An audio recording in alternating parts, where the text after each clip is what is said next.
90-cı illərin uşaqları haqqında həqiqət eşitmək istəyirsiniz? O zaman dinləyin. Biz dəcəl idi, amma eyni zamanda tərbiyəli idi. Biz sosial şəbəkələrsiz böyüyən sonuncu nəsilik. Səhərdən axşama qədər küçədə olurduq. Nə telefon, nə planşet, nə də like vardı. Evə qayıtma vaxtını zəng yox, ananın pəncərədən səslənməsi bildirirdi. Biz duyğulu filmlərlə və insani dəyərlərlə böyümüşük.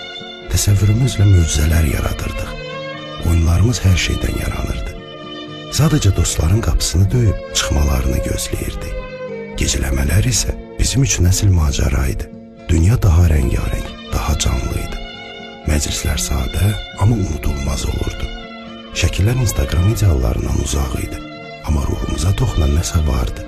Biz telefonsuz gülür, qaçır, oynayırdıq. Daim bildirişlər olmadan. O vaxt panik atak nədir? Demək olar ki, heç kim bilmirdi. Sadəcə deyirdilər, zəif olma.